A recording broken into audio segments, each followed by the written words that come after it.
Do you believe in God? To an extent. I mean, I believe that there's something there. I just don't necessarily think it's a God figure. Right. So why do you think, do you think there's something outside of what science could discover? Oh, more than likely. I mean, I don't know how the world was formed, but it definitely, science had something to do with it, but I feel like there's something else. Right, but the way we figure out what actually is through the scientific method. So wouldn't we be using the scientific method to figure out what that thing was? Well, what if it was so complex that science can't even figure out what it was? Well, I mean, there have been times where we have thought that about, understanding why the cosmos is spread out the way it is, or, why suns are so hot. And these things seemed extremely complex, but the scientific method just pulls the evidence of reality in and tests it and figures out how to replicate what's being tested, and then we come up with a theory based on that. So I think that we would be able to the only way we're going to be able to tell what in fact something is, if there is something there. I don't even necessarily know that we have reason to believe that there is something outside of what science can understand. I just feel the scientific method, everyone knows right now that it's the end-all method to figuring stuff out. I just feel, yes, it works, but at the same time, I feel there's going to be things that even it can't figure out. And what leads you to believe that? Just everything's so complex that there has to be some things that we're not supposed to know, so in turn, we're not going to be able to find out.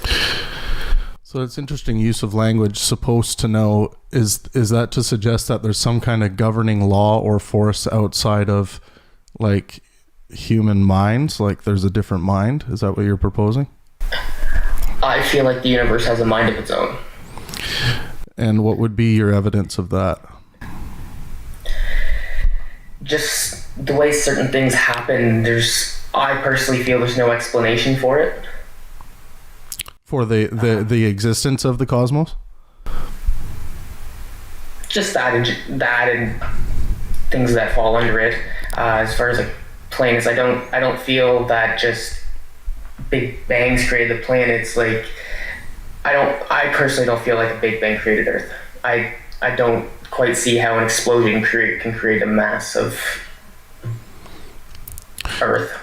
Yeah, so it would be an infinitely dense point, is what the science is telling us, that sparked at some point about 13.5 billion years ago, and then that's when space matter time began to exist. Just and time meaning the expansion rate, basically, of the cosmos. And what we're talking about with planets, it's just chunks of matter that have created their own gravitational pull to create cores and outer layers and things like that. So you think that the 98% consensus about the Big Bang in the scientific community is wrong? Oh no, I completely understand. Like, I believe that, like, to an extent, but I just don't understand, like, the gravitational pull pulled in everything to make these masses of, we'll say, land, to make the planets. They pulled everything in, but why was there so much stuff out there for them to pull in? That's what I had to, I created all this stuff for it to pull in. Yeah, that's the interesting question that's still trying to be answered. Like, why is there something rather than nothing? And that's why I feel there's like something else that had something to do with it. But wouldn't it be more logical to say, I don't know, instead of proposing a new something else that we don't have evidence of? Well, everyone suspects there's a higher power out there. Some people think it's God. I just feel it's the universe as itself. I feel like the universe is its own thing. It's its own power. Right. So I think, yeah, that's moving from theism to deism to this idea that, like, what I view as like a God or the overall power would be like the energy of the universe. Is that kind of what you're saying? Yeah, so like instead of like what people can see as a god, as in that god figure, I feel it's not a person, but it's like the universe is the god. Okay, so the concept that we have called the universe, so basically everything inside of this universe, you would call all of that, if you were to label it, you would call it God. And I guess I would say, why call it a God, or why call it anything outside of a universe? Because we've already labeled that. Well, I'm not necessarily calling it a god. I'm just saying I feel it's what has the god properties that everyone thinks that God has. I just personally don't feel that God was a person, let alone a higher power. Well, I'm with you on that.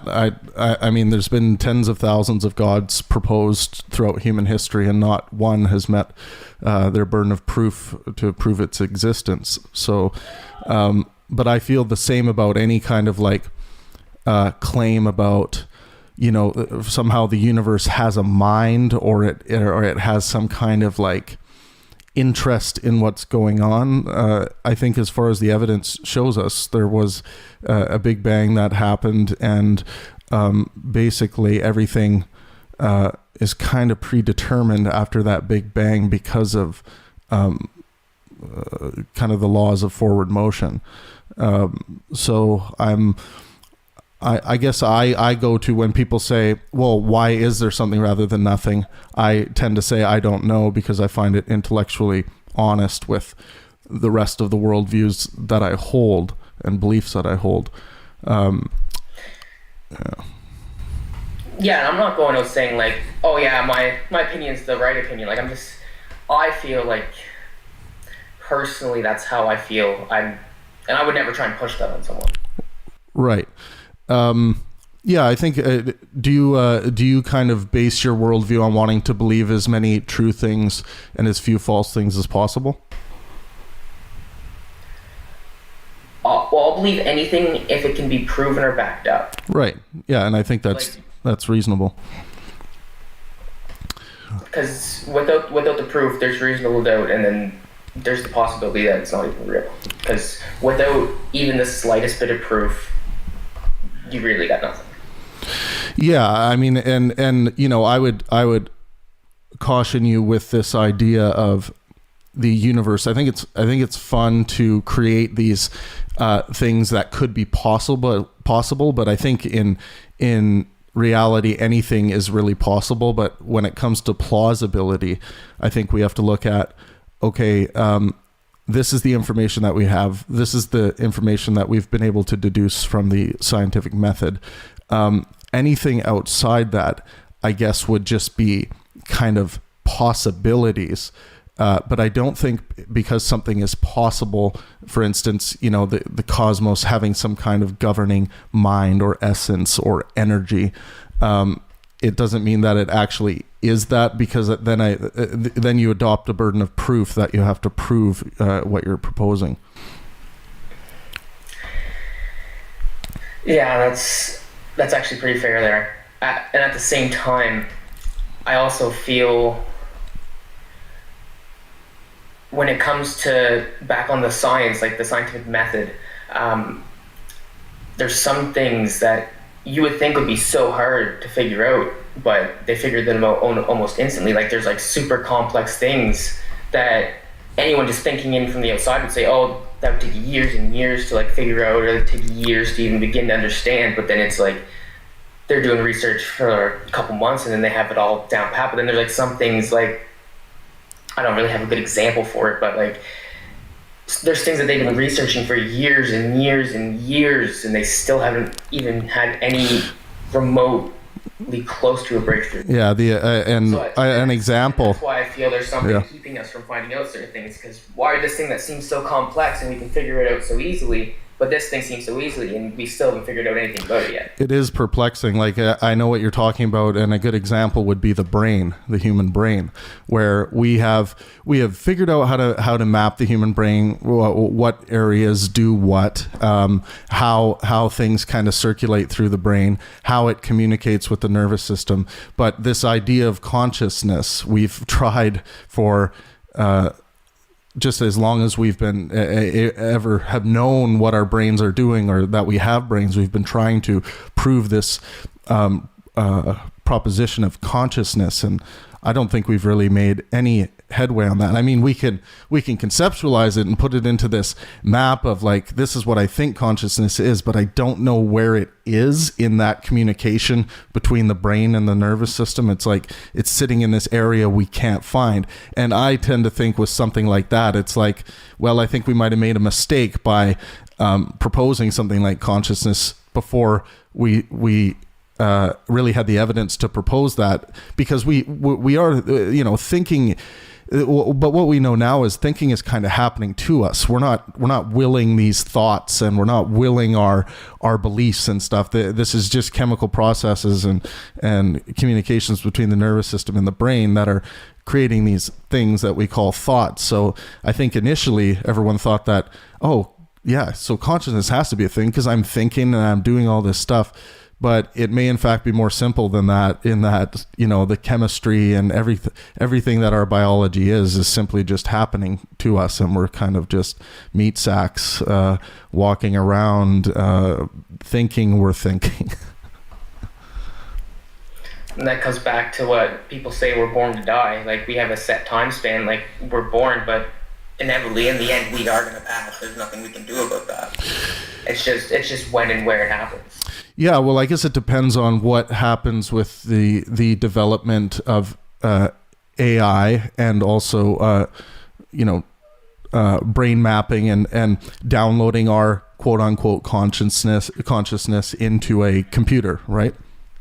And people were starting to live longer. If you look back back a couple hundred years ago, people were living till like their 20s, and now we're living up to our hundreds. But people are starting to die before they even, because we're killing ourselves faster and faster, and we're dying. Like, instead of lasting longer, we're actually ended up lasting shorter now. Well, because we're putting so much harm into our body that's just in the end killing us. Yeah, I mean, the age of human beings has always been trending up, but you are right in saying that there have been dips in this throughout history. The trend is always moving up, but there have been dips like this, depending on war, disease, diet is a huge thing. When we started having access to so much sugar. Yeah, true. There are a lot of, but I get it. Like, we are pleasure-driven beings, and people will look back in history with a deep understanding as to why we would be smoking and to why we would be eating so much sugar and salts, and I think it makes a lot of sense, because we're a very unique ape, but we are still apes, and we are omnivorous, and we have access to so many varieties of food that it's hard for us to contain and control ourselves. Yeah, and that's where it really comes in. I feel that if people don't start doing things, the rate of like how long you live is just going to keep going down, and eventually it's not going to be on an upward spiral. It's going to be just going down, and instead of the dips that go down, it's going to be dips that, oh, this person lived a little longer and this person lived a little longer, but it's still going down. Yeah, well, we'll see what happens. I think there's going to be this breakthrough. I mean, it could be you yourself in your generation might be the last generation to die of organ failure. And once you stop dying of organ failure, because we can develop very strong versions of our organs in the lab now, then it all comes down to, what is the brain going to do once we live to 200 years old or 250 years old? And will we have how's the brain gonna affect? Yeah, exactly. Will we have the technology at that point to make sure we don't overload our memory centers, or there's a lot of things to consider. Think about these common diseases that do affect you as you get older, like Alzheimer's and dementia. Like, because that affects you with age most of the time. Like, right.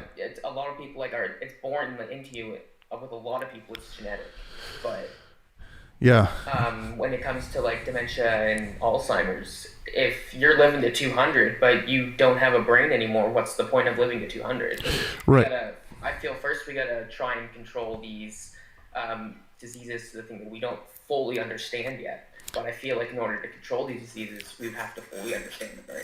Yeah, well, I think a lot of the modern diseases we fully or nearly fully understand. The problem is we understand the process. It's coming up with a way to, for instance, with cancer. Cancer is like like cell multiplication. It's like finding a way to, trick the cancer into thinking everything's dead around it already, right? It's like we've come up with tricks and ways to detect early and pull cancers out. But like, what's the future going to look like? Well, the way things are moving, it's probably going to be as simple as getting some kind of vaccine against it. That it just won't. And I'm going to take one further. I feel it's just going to be as simple as you go on your phone and you push a button in an app and you're cured from cancer. Oh, yeah.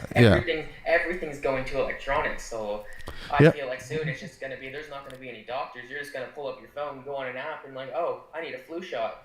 And then... Yeah. Well, I've heard a lot of theoretical physicists talk about the next thing in medicine will be home doctor systems, basically, which will be your bathroom and your toilet. So basically, every time you use the bathroom, every time you have a shower and everything, these will be samples going through a filter. And if there is the slightest detection of, breast cancer in women, it's going to be caught instantly because they will notice the cell multiplication or whatever the best indicator will be for breast cancer. So I think that is the next step. But I think eventually you're right in that you will put your thumbprint or you'll put something on your phone and it will be like, oh, we are detecting, your white blood cell count has skyrocketed overnight or something. There's something infecting you. So it's time to take care of this. And back onto your point of AI, if we start getting computerized, what's going to stop it from not even be like a physical like fluid injection, but a software update? So instead of like, that's probably how it's going to be. Like instead of, oh, well, I'm sick, something must be wrong. Well, it's as simple as I click that button on my phone and it pushes a software update to me, and then I'm cured.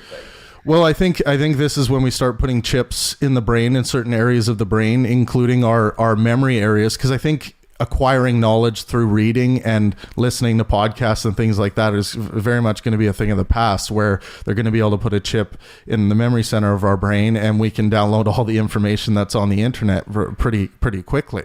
So then everyone's going to be walking around with the wealth of knowledge that a Harvard law professor has. So people will be able to defend themselves legally. They will be doing most of their own doctoral procedures.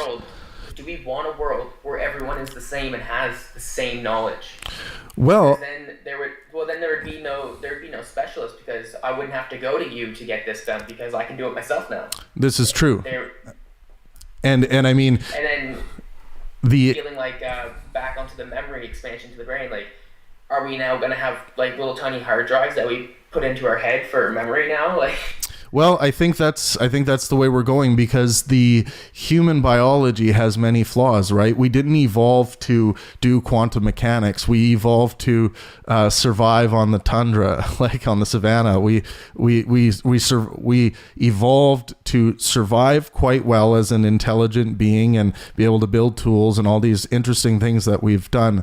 But we didn't evolve in a way that our technology is going to lead us to, I don't think. And this is the interesting question is does our human brain have limits? Is it fragile? Well, I think we've answered that. The brain is fragile, but does it have limits to its capacity? And I think we can probably say yes at this point, just because there's a reason why we had to grow bigger brains, because we started doing more with them, and we needed to pack in more information and compute better. And I'm gonna expand on that, because when you start learning more things, sometimes things that you haven't heard or thought about in a while, that it gets harder to remember them. So the same way like a PVR or a DVR for your TV works, like if it starts getting full, it overwrites the oldest thing first.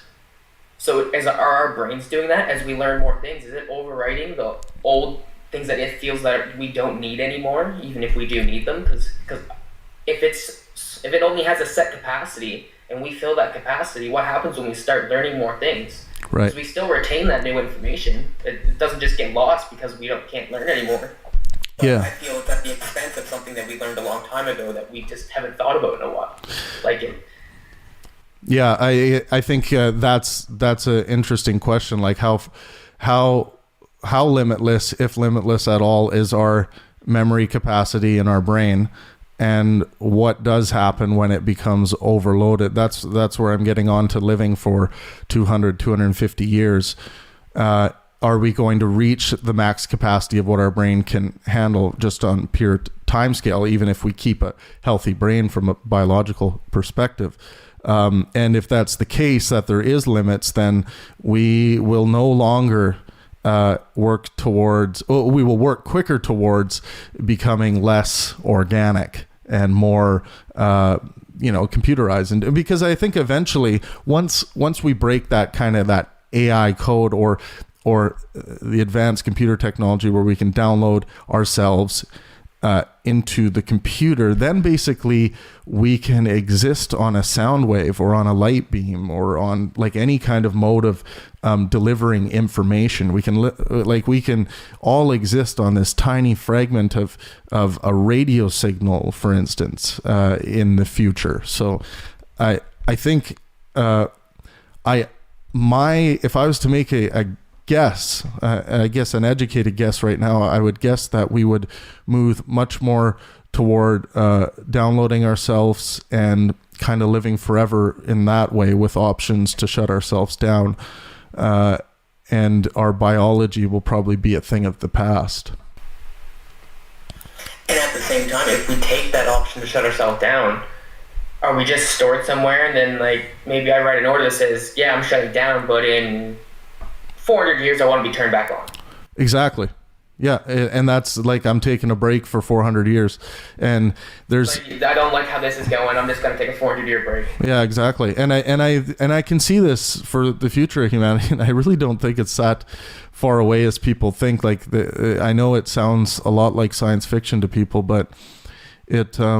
I think we're closer to living on a light beam than people really realize. Like, I'm talking in the next few hundred years here.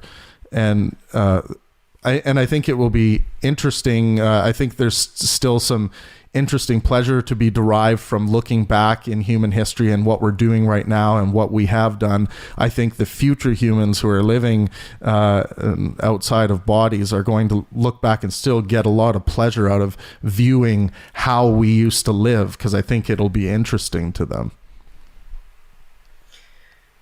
And there was a lot of interesting things that have happened, but are they still going to be interesting to, like, 'cause you got to think, it's interesting to us because it's a lot of work has gone into figuring out all this information. It's years and years of research has gone into figuring out all the stuff that we now know. But in those, like, hundreds of years in the future, lots and lots more research is going to happen. Right. Is it going to be more significant? Is it going to be less significant? Are people still going to remember? Because we don't know what's going to happen to the world as we know it right now. Something could happen. And we, like, because I watched something and it was like, if you destroyed a Bible, it would come back in so many years, but it wouldn't be the exact same because it was written by a person. Right. If you destroy all the knowledge and scientific knowledge and all, like, the textbooks and all that stuff that we have now, it would come back in a few years, but it would all be the same because the same science would get the same answer. Yeah, and it's like if we were to meet another intelligent species from a different planet and they had worked out the equations of how the cosmos came to be, we would likely have very much the same answer, just in obviously different ways of communicating it, most probably. have the same answers as they had, because that's the thing. Like the evidence of reality and what we deduce from the scientific method should not be different from civilization to civilization. And I'm going to take one step back here, just into theory. Sure. Is it not possible to have multiple equations that have the same answer, but only one of them is correct? Multiple equations to have the same answer. Well, what I would say about that is there are reasonably justified ways to come to the correct answer, and there are also unreasonably justified ways to come to the correct answer. And much like prophecy in, say, some religions, they will say something like, the two towers in the future, 2,000 years from now, will fall.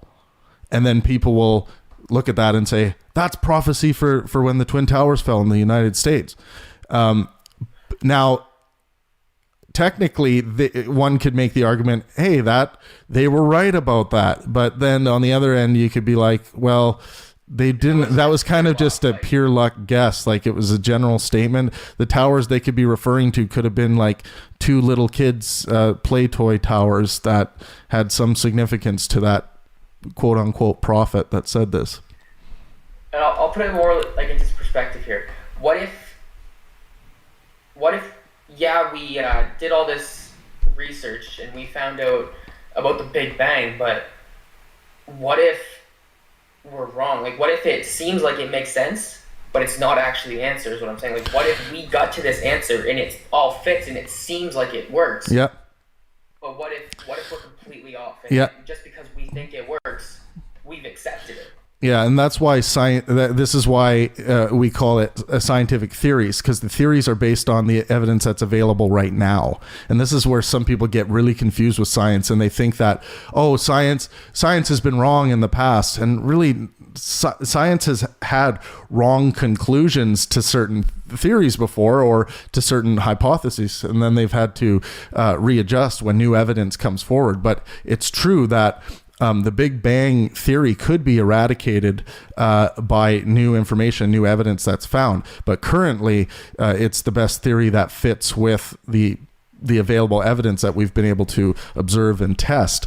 But yeah, it's always true that even evolutionary theory, if there are certain things found that show, a strange displacement of certain species in the place where they shouldn't be, then we can look at it and say, well, we could have missed something about the way the process of evolution works and how the planet has evolved, or we could have missed something altogether on how quickly they can evolve, or how adaptable species are. But yeah, it's true. Science is an ever evolving thing, and that's the beauty of it. And that's why it's so useful, as opposed to some kind of belief system that is so entrenched forever, trying to keep it alive, right? And not really evolving that much.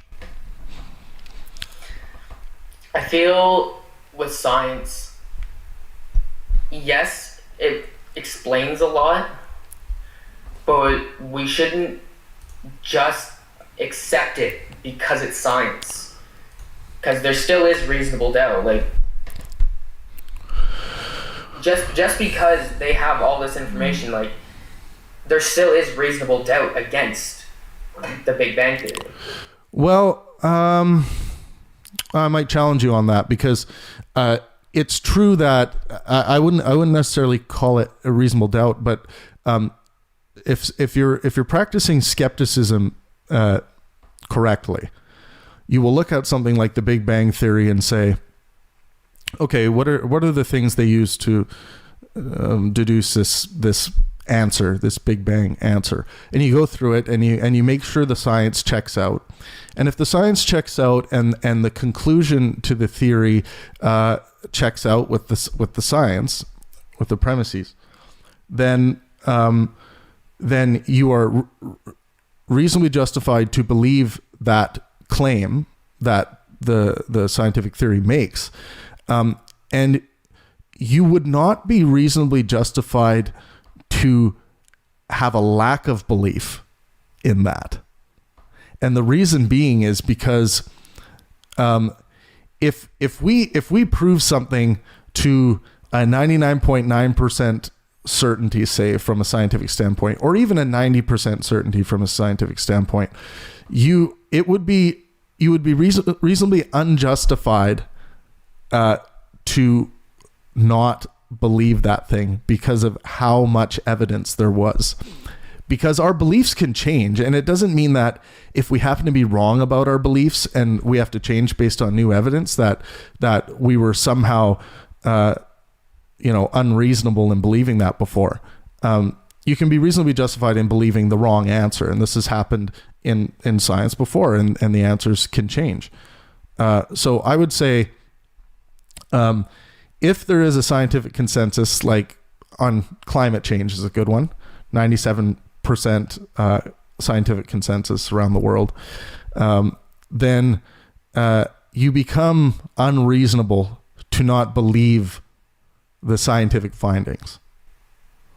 Well, and when it comes to climate change, I'm gonna go right out and say it. It is really unreasonable not to believe it, just because when you think about it, the climate's changing. Like, I live in Canada, and I can tell you right now, the weather is not how it used to be, and it's been getting worse and worse. Like, when it comes to like the science behind it, like the chemicals that we're putting off are going up. They're eating away at the ozone layer. The ozone layer is what protects us. It's what keeps everything in. It's literally our protection from the elements of space. Right.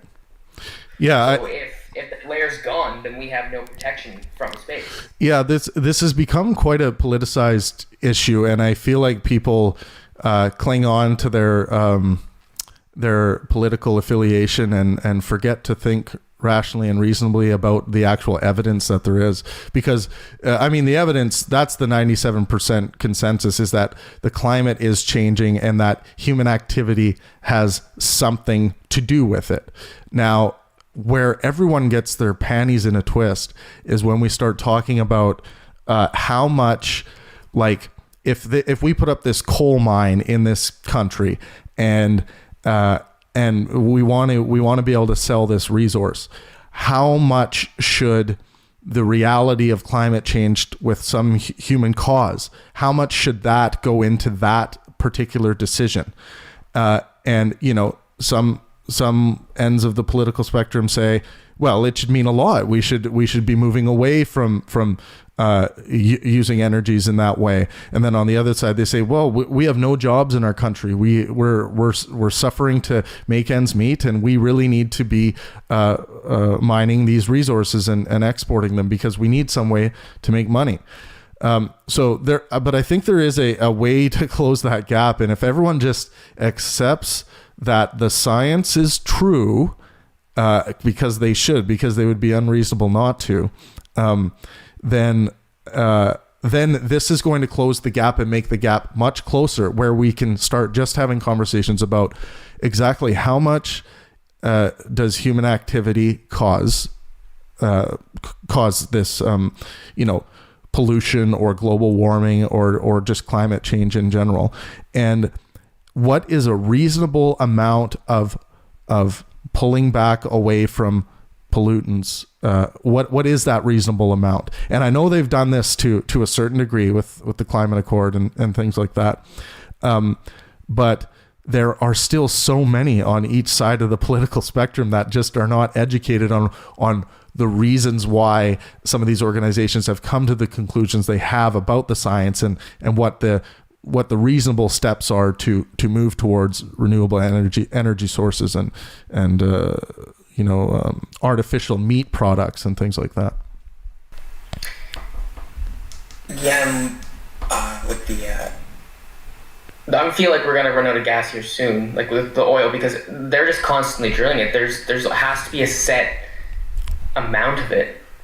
They can't just drill it forever. There's a set amount of resources on this planet, and once we're done with those resources, no one really knows what we're going to do. They've tried to switch over to electric cars. They're trying to switch to natural gas, but once the majority of the stuff's gone, what are we gonna do? Because if we have no resources, then Yeah, I mean, we need a way to get energy, right? We require some kind of fuel source to fuel our energy, and we have this massive star beaming down energy on us constantly. And that's why we have the renewable resources we have, like solar and wind and hydro.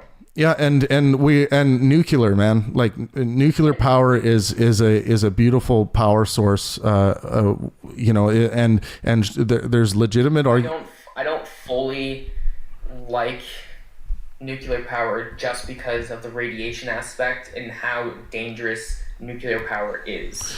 Right. If it's not maintained correctly and if it's not practiced safely, it can be a very, very damaging thing. Sure, and like I was about to say that this is a legitimate concern, but I think the concern, it's like the answer is not to not do nuclear power. The answer is to maximize our potential when it comes to making sure nuclear power isn't going to leak or explode out into communities. And there's always going to be tragedies. There's always going to be bad actors in corporations or whatever.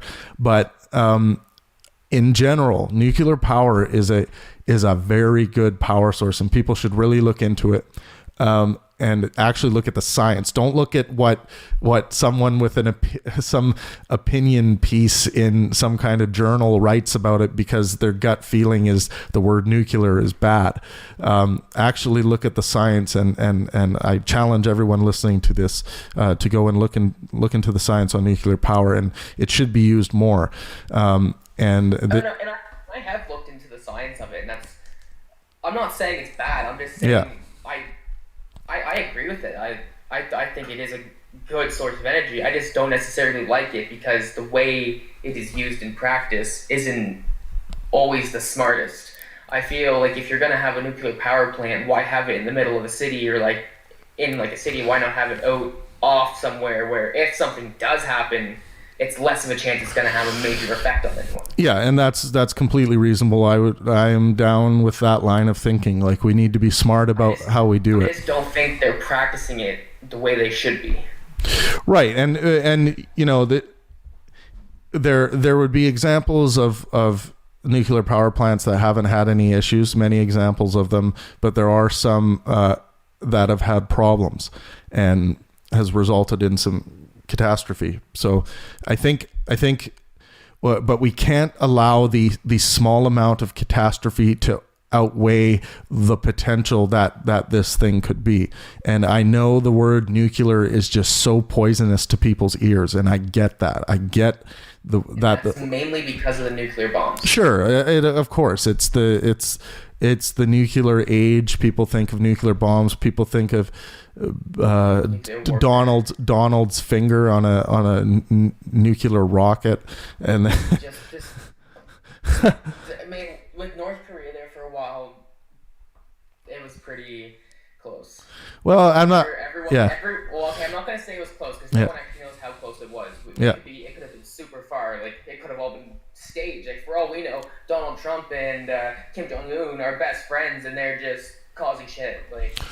Sure, I think a lot of it was monkey poo flinging, and you know, it's obviously what I think was going on is North Korea wanted to be recognized, and they wanted to have an attendance with someone like Trump, right? Was better than. He wanted to prove that he could do more than his uncle, or I think it was. Sure. It was his uncle that was before him. And I think Donald did quite well with that. And you know, it's always hard to tell where the information, where he's getting his ideas, if it's coming from his staff or wherever. But I think in general, I think the administration to bring Kim Jong-un to a point of conversation, I think is a good thing for humanity. I think he just has like a wheel of fortune wheel with a bunch of bad ideas on it, and every morning when he walks into the office, he just says, "What stupid thing should I do today?" and just spins the wheel, and whatever it lands on, that's what he does. Well, I think it's more calculated than that, because I think if you look at the the political nature of the United States, it's all based on entertainment, it seems. And you know, he's... And I feel that's the downside of having an ex-actor as president. He's well-versed in drama. He loves drama. It's what he used to do for his life. Like, right.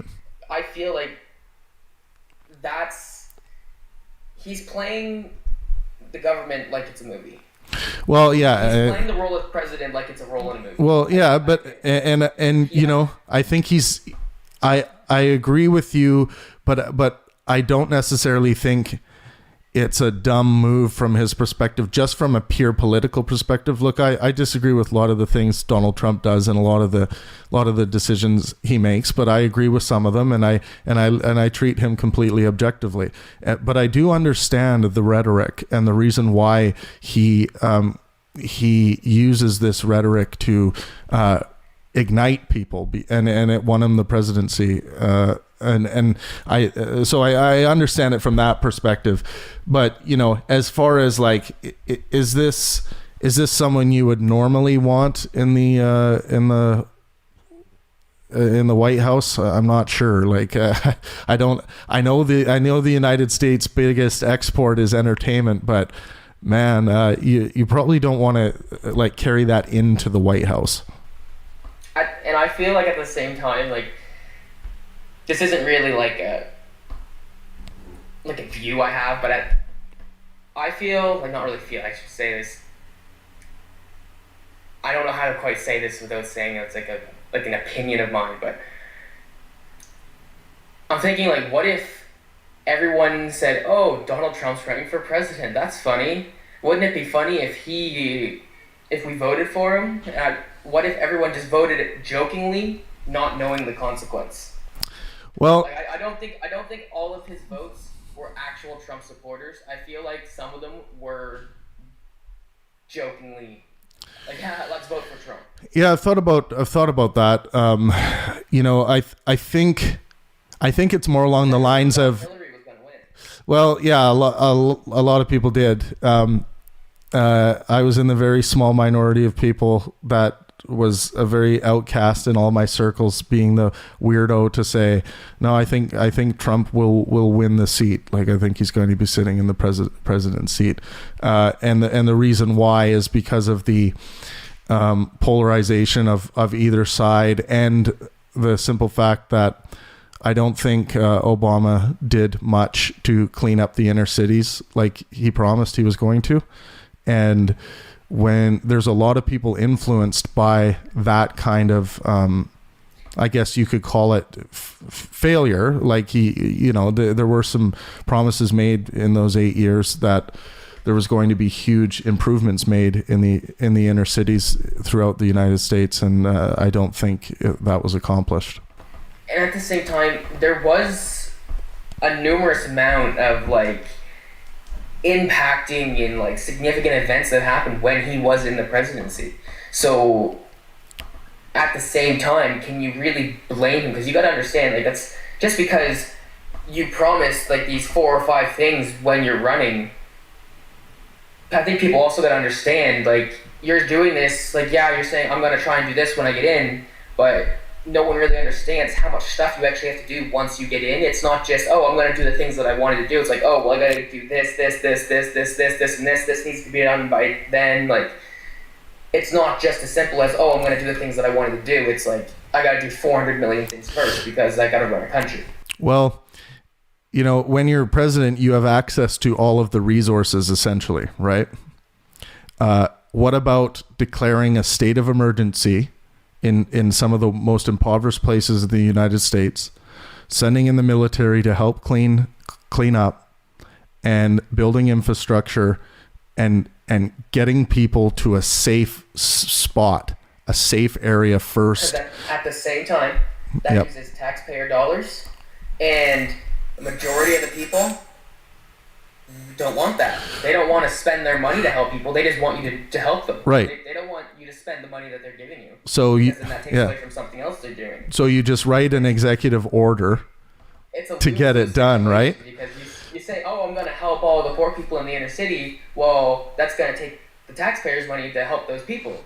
And then the taxpayers are like, oh, well, I didn't want you to do that. I just wanted you to help them. I didn't want you to take my money and give it to them. Right. Well, how am I supposed to help them? But what I'm saying is there are ways to get this, to get these things done when you're president. If you throw especially when you're in your last term, you throw the worrying about what voters are going to think for the next election, and you write a damn executive order to fix these problems. And it's not an easy task to just throw money at a problem, but there are ways to tackle these problems, and a lot of these poverty issues are cultural issues, but there are ways to overcome cultural issues, and I think Obama was smart enough to understand this and to do this, but the things that were tried just didn't work. They just failed, and it wasn't that he didn't try at all, but it just never happened. But I think there was a significant number of those voters that everyone thought were going to be Hillary supporters that jumped ship due to either anger or frustration, not anything to do with how attractive Trump was as a president, but I think more about, you know what, I'm not going with this party again. I'm going with this party because I'm disenfranchised. And I feel like that also way will jokingly voting thing. Yeah. It's not working.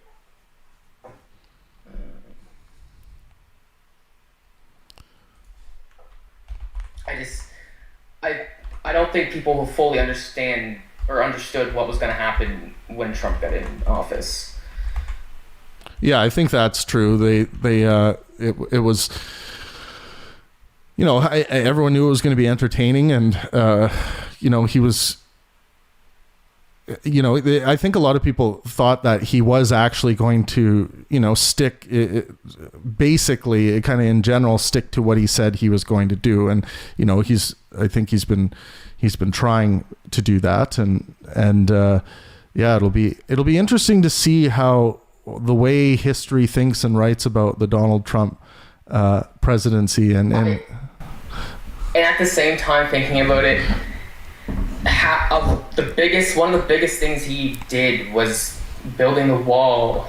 Well, not one of the biggest things he did. One of the things he wanted to do was building the wall between the U.S. and Mexico and getting Mexico to pay for it. I feel like a lot of his votes were also like, I want to see how he's going to manage this. Like, how is he going to get someone else to pay for something he wants to build? Especially, like, something of that magnitude and how expensive that would be. Yeah, well, I'm sure this would be something in the end. They will always say, we tried, and that's what we wanted to do. It's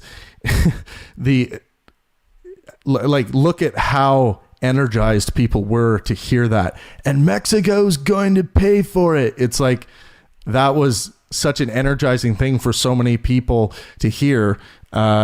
That they just ran with it and kept using that as a political tool, and and I know the Trump administration says that they're still going to get them to pay through various different ways and ways through trade, but it'll be interesting to see how this all lines up in the end. Yeah, and do we think he's going to get another term? Yes, I think if he does in fact want a second term, he will win. That's my prediction. How about you? I haven't really been monitoring it too closely recently, but I mean, it really comes down to how many people are satisfied, like how many of his voters were satisfied with what he has done, and how many are willing to give him the chance again to see if he's going to fix the things that he hasn't done. Right. Like it all comes down to it really all comes down to how people are thinking. And if they don't feel he did a good job, then they're not gonna let him back in. Yeah. It'll be interesting to see how much just political affiliation plays into that vote.